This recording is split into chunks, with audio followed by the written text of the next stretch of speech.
Hey everyone, welcome to Thought Crime, Keto and Crime. I know originally I had said that I would be covering the history of Santa Claus. I actually ended up covering that last night on my live stream, so if you would like a view of that, go check that out. I'll link it up here. So instead of putting out a second video with just that, I thought that I would do something very special. As you know, I grew up in a very blue-collar family. My father was a truck driver and a fuel truck driver for many years after serving in the Marine Corps. I also have police officers and military in my family, which is why I am so stoic and love to cover things that involve those industries because they're near and dear to my heart. But I know you've probably heard about what happened on December 13th. A 23-year-old over-the-road truck driver, Rogel Aguilera-Mederos, was sentenced to 110 years when he was convicted in a 2019 accident involving 42 people, 4 of which died. Basically, he was driving along a stretch of I-70 going toward Denver. According to most reports, the brakes failed on his semi-truck and he was barreling at a higher speed. Did bypass a runaway truck ramp. You've seen those on the interstate. They're basically ramps that go up, basically designated crash spots. Where if you lose control, you're supposed to veer your truck off into those. He did pass that while trying to gain control of his rig and ended up crashing into a traffic jam not far up the interstate, killing 4 people. Since then, the victims of that crash have been able to recover financial compensation from the former truck company, which is now out of business due to the lawsuits, because it was an equipment malfunction. And the young driver, instead of taking the plea deal that he was offered of, I think, 10 years, because the minimum sentence on vehicular homicide in Colorado is 10 years. They have minimum sentencing, not maximum sentencing, as a lot of states do. And they offered him a plea deal to serve only 1 term. He turned it down because he believed in his own innocence that it was an equipment malfunction, not a case of reckless driving, even though he admitted he did make mistakes. And so as a result, a jury found him guilty based on the vehicular homicide rules in Colorado, and a judge had no choice but to sentence him to 110 years. Even the judge says he believes this is a miscarriage of sentencing, and he would never have sentenced him to that because he was compelled to by law. He had to. So now that sentence is going to be reconsidered, and hopefully he'll get a more appropriate sentence. Not saying he didn't commit a crime, but I do believe that in this case it was a miscarriage of justice. And I'm not saying that he should not be punished for those deaths, because it did come out that there was some negligent things he did, but the majority of it is on the failed brakes. And this could happen to anyone, whether you're a truck driver or just driving a car. This could happen to anyone. You're driving along, your brakes fail, you panic, you make some unorthodox decisions, and you end up killing somebody. I think of myself in this situation, or somebody that I love in this situation. This is in Colorado. This is just abhorrent to me. And it does not diminish the deaths or the injuries sustained to those people, but they were able to get their financial settlement from the trucking company, not the driver. So why is the driver being held responsible like this for an equipment malfunction, which originally caused the accident? And as a result, there's been a lot of social media, even the Kardashians, which you know my opinion on the Kardashians and how they stick their nose. They're even going to bat for this guy, and maybe one time they got it right. But his sentence will be reconsidered. There's also a petition and an appeal already in process, people appealing for clemency. I think in this case, I'm not saying the conviction was wrong, because I think he was negligent in a lot of ways, but I think it was due to panic and I don't think that he deserves 110 years in prison. I don't think he deserves any prison time, to be honest. I think maybe you pull his commercial driver's license, his CDL, ban him from that industry, and make him pay some fines, do some community service, and send him on his way. I am not negating the fact that 4 people died, and they would not have died if this truck had not been barreling towards them. But so please don't think that I'm not taking the sides of the victims. I understand their rage and why they're happy about the sentence. Absolutely, I do. But people are killed in traffic accidents every day that are truly accidents. What makes this different just because it was a commercial driver? So anyway, that's kind of the story, but this story made me think about, I've already done the Arrow Trucking story, which is a trucking company that took advantage of their drivers. I'll link it up here. But I also did a video on Celadon, which is still in business, believe it or not. They went through a bankruptcy, reorganized, and they're sitting pretty.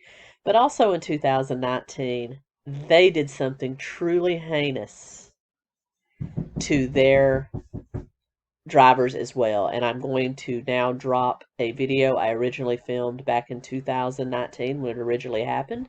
I hope you enjoy it. And I'm going to create a whole new playlist on this channel, trucking, called Trucking Crimes, that I think you'll enjoy. And with that being said, we're going to cut on over to the other video. I hope you enjoy it.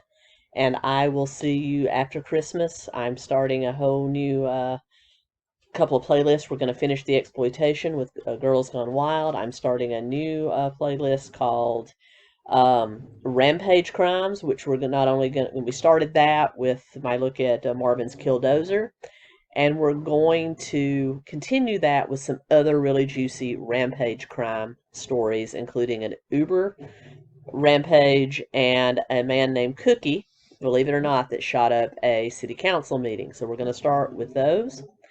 And I will see you real soon, as soon as the holiday's over. And until next time, I wish you all a very Merry Christmas, Happy Holidays, whatever you celebrate.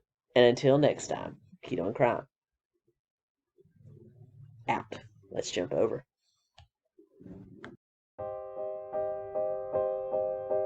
Keto and crime, keto and crime. We uncover the grime on keto and crime. Keto and crime, keto and crime. Now is the time for keto and crime.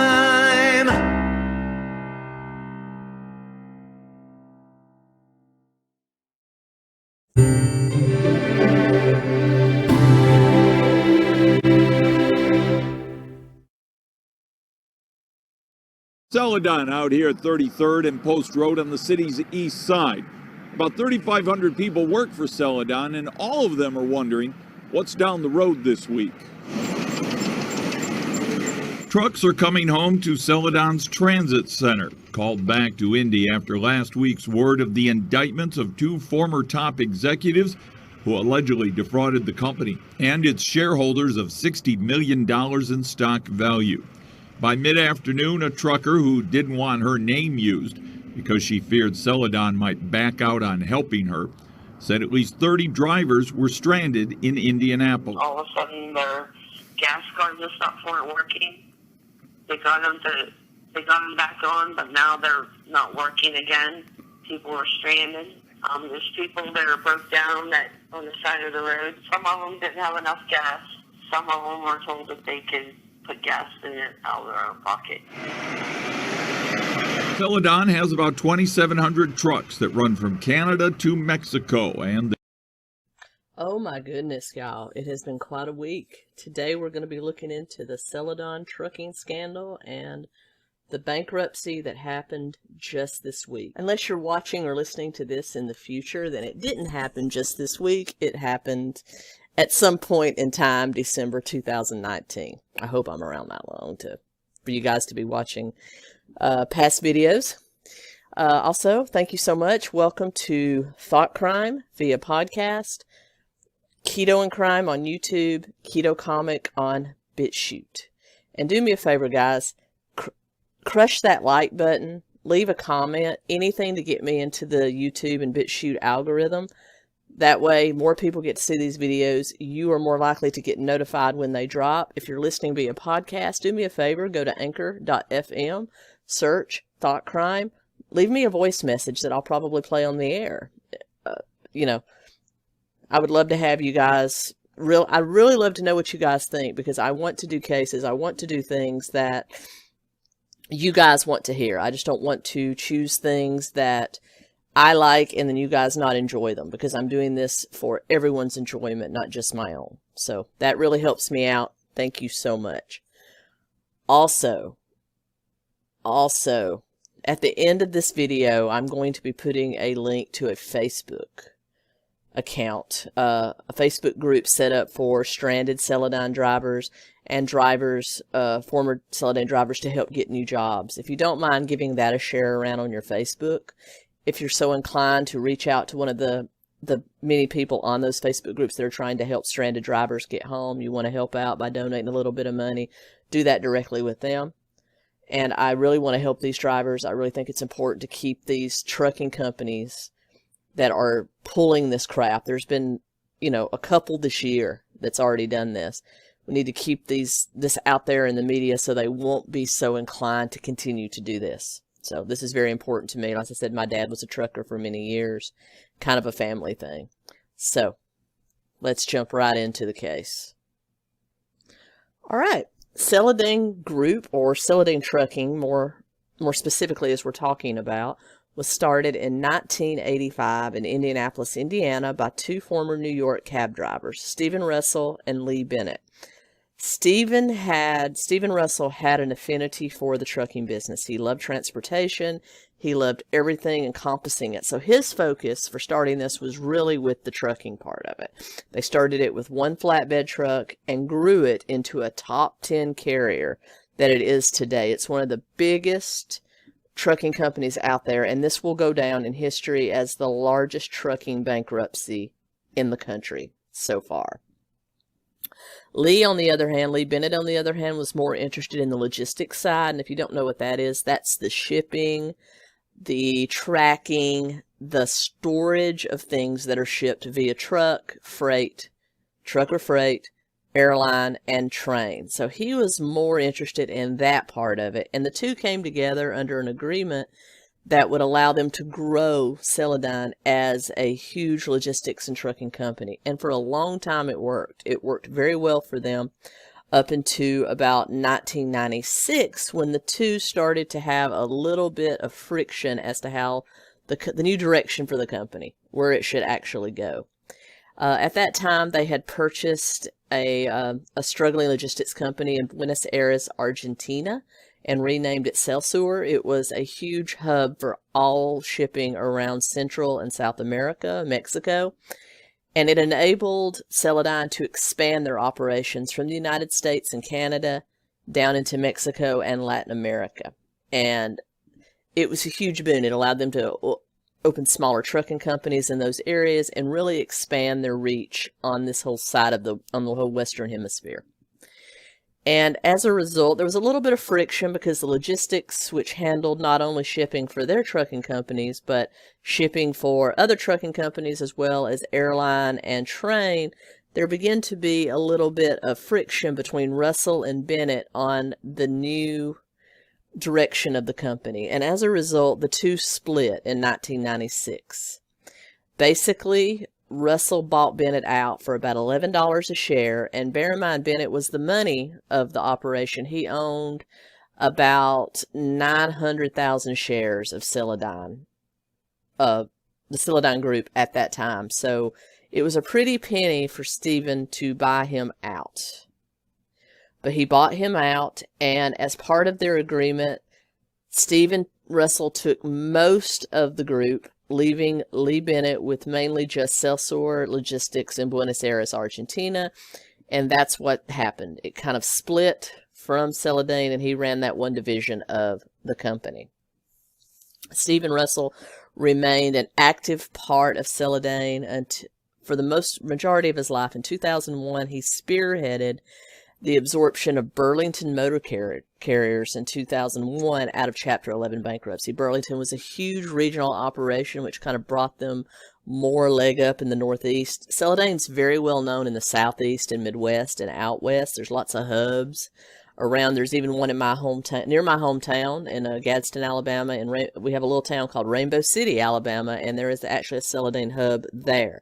So this is one that's very close to my heart, and they're all over the country. So buying out Burlington Motor Carriers really expanded their reach into the Northeast. And as a result, the company continued to grow. It became a leaser of trucks. It started doing, instead of company drivers, it started doing the lease operator system, where it would buy trucks from leasing agents and from manufacturers and then turn around and lease them out to drivers that they would retain as independent contractors. It also started contracting out with owner operators, and as well as having its own company drivers. It, based on its growing revenue, which spanned into the billions, it was able to secure lines of credit with many major banks. We're talking Bank of America, Chase, Citigroup, as well as some regional banks, and it had to the tune of well over $100 million in lines of credit that it could use to buy new trucks, outfit hubs, outfit its logistics warehouses, anything that it needed. Celadon could get because of the vision of Stephen Russell, who grew it to a giant. However, as we do, we get older, and Stephen Russell retired from the company in 2012, and in 2013, things started to kind of go wrong. Now, we're unaware of whether Stephen Russell knew about the fraud that was going on at Celadon, whether he was privy to it, whether he did anything to stop it, or whether he was just really just retired and had nothing to do with it. But he died in 2016 at the age of 77 from natural causes. We do not know if he knew about the fraud that probably started about a year after he retired. So I don't want to smear his good name. He had a long and illustrious career in trucking. Remember when we talked about Arrow? For those of you that didn't see that, I'll leave a link below. Arrow Trucking was very similar with this senior Pill Sticker, Mr. Pill Sticker, controlling it. So I think it was kind of that way with Celadon. As long as Mr. Russell, the original founder, was in charge, things went right. And then when he turned it over to other CEOs and other management, it kind of started to take a downturn, as it often happens. Let's continue. Now, I don't know if you guys knew this or not, but in 2008, we had a little recession. Of course, I'm joking. Of course, you knew about that. The trucking industry has not really recovered from that. It's still shrunk from what it was prior to 2008. And in fact, it's been steadily declining since 2013. This is for a lot of reasons. New developments in driverless trucks. The emergence of what is known the third-party broker system, which is companies like Landstar, which are actually, they don't own any trucks, they don't own any drivers, they own trailers, and they contract out with people to run their loads, and then they turn around and sell those off to independent contracted drivers and companies. So you had the rise of that third-party broker system, and that started cutting out a lot of the major carriers, because lots of times businesses could turn to these third-party brokers and get a better rate with independent drivers than with going with a major transportation company like Celadon. So you had that. You also just have general shrinkage in manufacturing, what with the tariffs and things like that. A lot of manufacturing has moved overseas, so you have just a whole lot of shrinkage in the industry. Now, where that's going to go, we don't know, but around 2008, it started to affect everyone, and Celadon was not immune to that, and so it started to contract a little bit. Although Russell was able to keep it running, when he turned it over to his new officers, it was pretty evident that something was wrong. They couldn't keep it afloat as well as he had. Let's just put it that way. They weren't the masters of controlling costs and switching things around and knowing how to use credit to keep things afloat. So Also, you had a lot of animosity between now, since they had expanded into Mexico and Latin America and even Canada. You had a lot of resentment between U.S. drivers and those drivers as to who would take the load.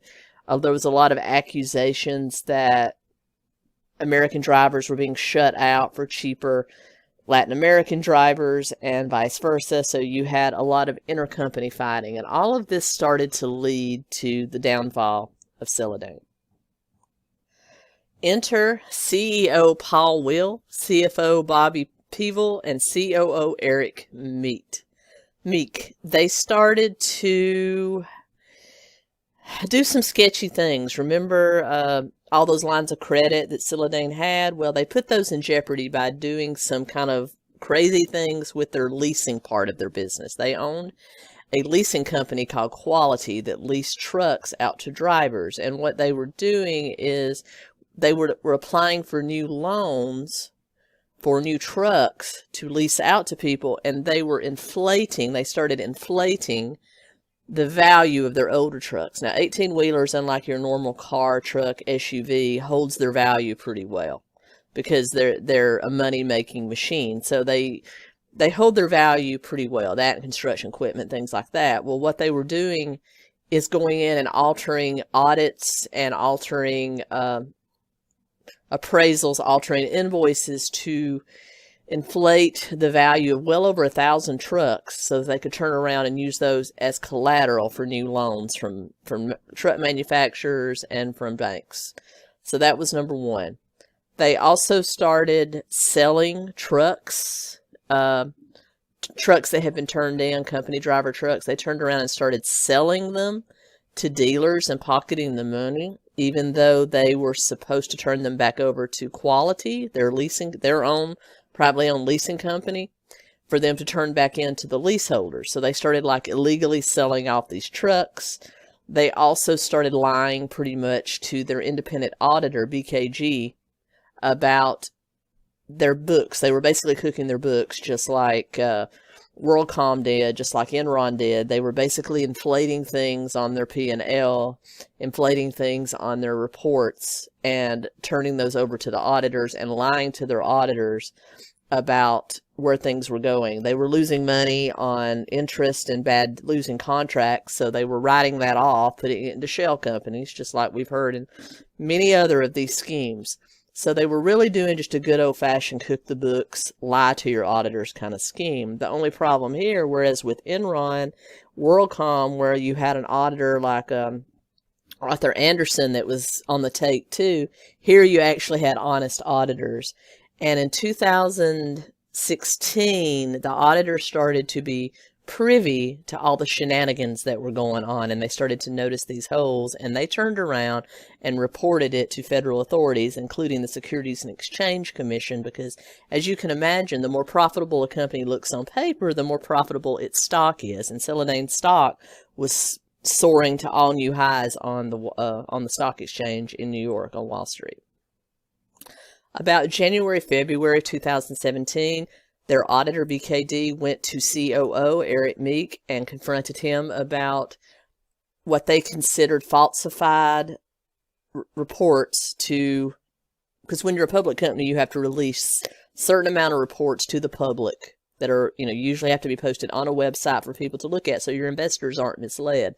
So their auditor accused them in January, February, March of 2017 of their 2016 and previous audits going all the way back, or previous releases going all the way back to 2014, could not be relied upon because they were built on inflated numbers and lies to auditors. As a result, Eric Meek, COO, resigned, as well as the other officers we just talked about. They all resigned kind of in unison or were fired, with full severance packages. You know how that goes.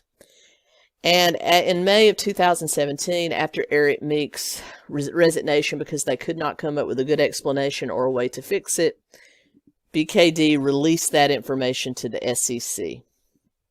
And when that happened, it showed that their value was about half of what it had been reported from years 2014 to 2016. and the first half of 2017. So their stock on Wall Street plummeted to a low in early 2018 of about 41 cents a share. I believe now it's like 2 cents a share. I mean, if you want to buy some Celadon stock, buy it. Kidding. Don't do that. But so as a result, not only did their stock price drop, and there was a massive sell-off, because that's what frightened investors do, all of their major bank lenders like Bank of America and Chase called in their $124 million in loans. Now, banks have that. Anytime you sign loan papers, there is a clause in there. If it's determined you have a huge change in income or anything like that, they can call those notes in full and give you like 30, 60, 90 days to pay those off. So be sure you're reading that fine print whenever you sign papers. If you listen to Dave Ramsey, the financial guru, that's what happened to him. He was having some trouble way back during his first bankruptcy, and all of his loans got called in, and that's what caused him to go bankrupt. It turned out to be a good thing for him because he's built an empire. Not so with Celadon. They got their loans called. They were able to renegotiate the terms based on their new papers, and that gave them an extension until July of 2019.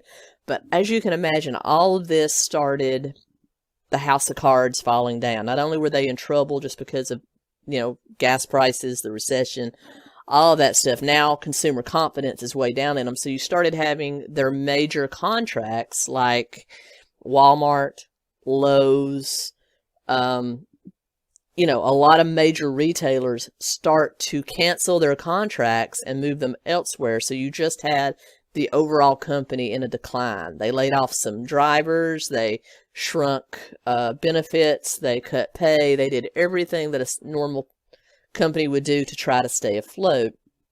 It kind of hit in late 2018, where as punishment, the SEC delisted them from the New York Stock Exchange. They were worthless stocks, so they took them off the New York Stock Exchange, and they became a delisted public company. And when that happened, the SEC and FBI stepped in and basically charged Meek and the other officers we talked about with several counts of fraud, lying to auditors, and wire fraud. So you've got these major officers now, former officers, charged with crimes. Those trials are still pending. As soon as we know about those, I will come back and report on those. And as a result, the company tried to hang on, but as a result, December 2019, this month, this year, this week, if you're listening, in December 2019, Celadon officially declared bankruptcy and entered Chapter 11 bankruptcy protection on and around December 9th, 2019. It has closed all operations. It did ask that its employees finish the runs that they were on. They did say, as of right now, for all the Facebook groups and stuff that I'm keeping track of, their gas cards were still working as of December 10th. I haven't checked it today, so be wary. And it officially laid off 4,500 employees, 2,500 of which were drivers. The other are corporate and warehouse employees. So the company is gone. And you have almost like an Arrow situation where they just suddenly cut off operations. The only thing that they did not do, that Arrow did, is violate the federal law that says you have to give at least 60 days notice. They did start to give notice, so it wasn't a surprise. The writing was on the wall. But it is sad that you had a long time, huge, Big 10 trucking company that's gone because of fraud. If it hadn't have been for the fraud, they could have limped through, just like a lot of big trucking companies have done, by tightening their belts and hanging on. And I don't know if you know, but trucking is in a steady decline for lots of reasons.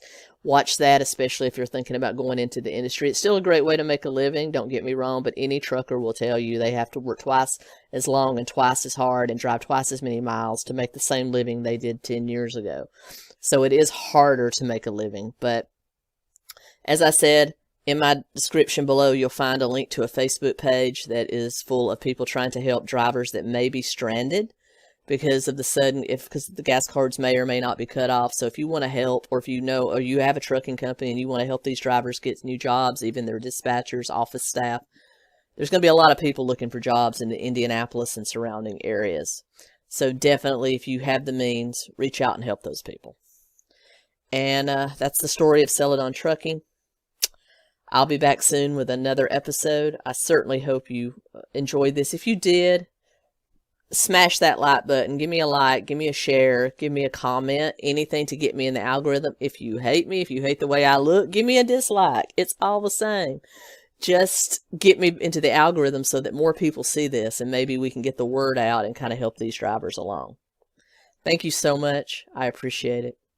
Until next time, 𝐘𝐫𝐢𝐯𝐞 out.